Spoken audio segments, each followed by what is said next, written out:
Pistons fans, let's go, man. It's your boy Nomus J. I guess you haven't been in the building today. Yeah, man. First, man, appreciate everybody for all the love that y'all showed me, man, the other day on the last video I put out. Really appreciate the concern from fellow DV and DSA members, man, and outsiders. Appreciate y'all, man. But let's get into it. You know, the Pistons ain't really been, you know, that good ever since we traded Andre Drummond. You know, they actually were bad even before then, but you know, it was injuries that caused a lot of problems for us. So, you know, to make things quick, man, you know, the Pistons are basically in full-fledged tank mode. I still have reasons to believe these guys go for some oddball reason, go find a way to win some games that they probably shouldn't try to win no more at this point. But, you know what I'm saying, like, I want to see them compete.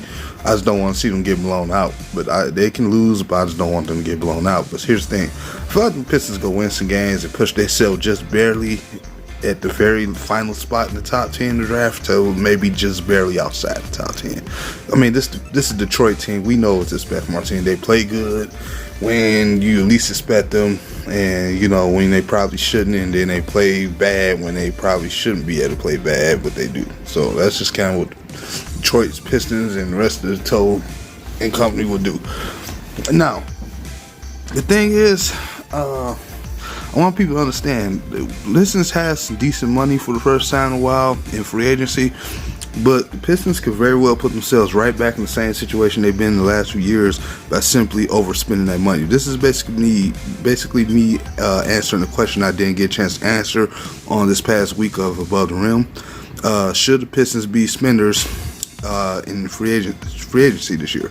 And I'm gonna answer that question by saying not really, because there's not a whole lot of guys that we can really realistically afford without killing our whole cap, and that's kind of how that kind of put us right back in the situation we were in before.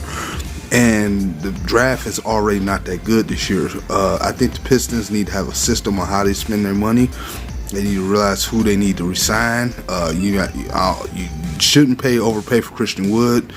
I'm not solid with him being a starting center because he's not a strong enough rim protector to me. He's a good scorer and he plays good defense, and he can be helpful on rebounds too as well, but doesn't mean he's a center, full-time center. I can't rely on him as a center. I know his play says he should be starting, but you got Blake Griffin here, unfortunately. So, I mean, with that contract, it's hard to move it. You know, that guy should be a starter, but, you know, as a power forward, not as a center. You know what I'm saying? So maybe down the line when we do manage to somehow trade Blake for assets that we can use, maybe if we get lucky enough, he's healthy long enough, maybe we could move him for something to make room, then we can push him up.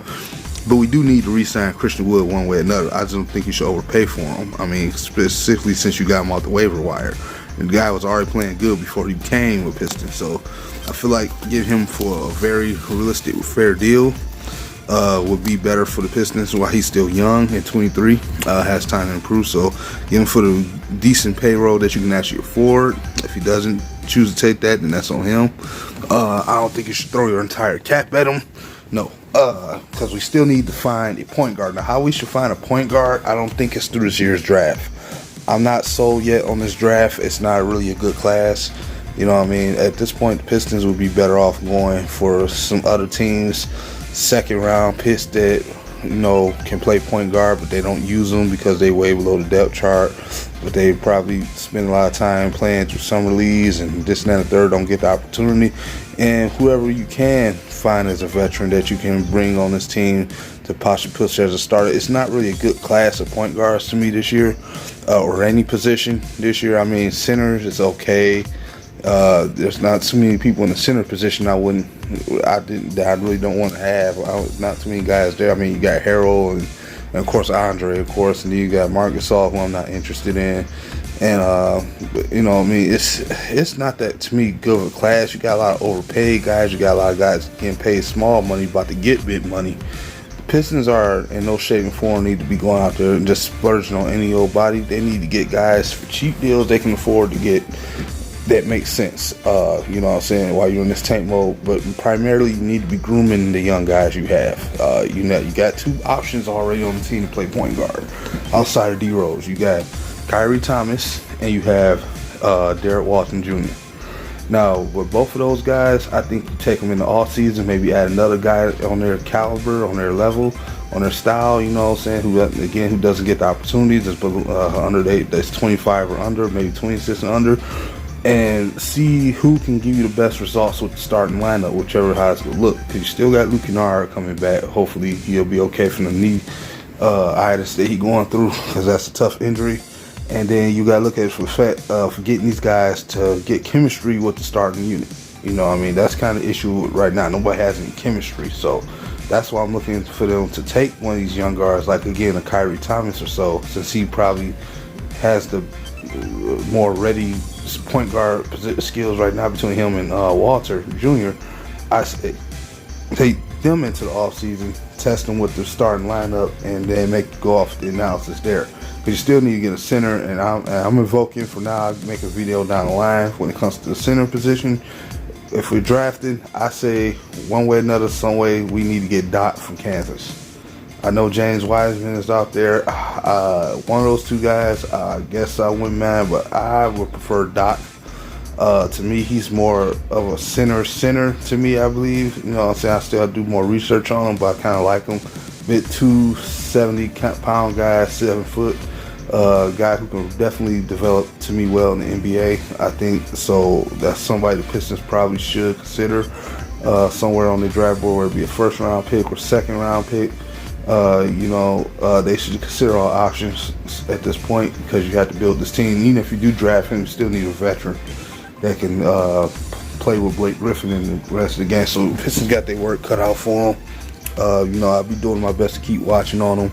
Of course, we're losing games. We have moments where we're playing competitive, but I mean, what you expect. I'm not gonna make this video too long though, man. I just wanted to talk a little bit about sports. It's been a while since I talked sports, man. Y'all know I've been going through. Have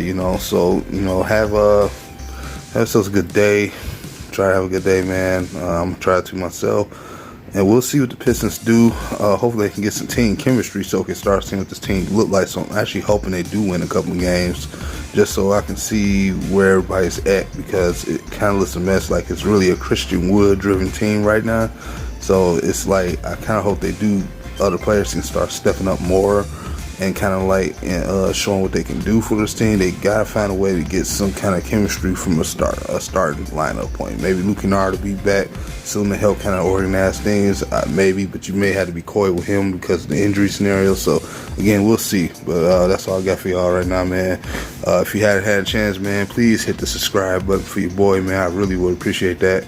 Man, leave a comment in the comment section, man. I'll get back with y'all. It's your boy, Numbers J, and I'm out. Peace.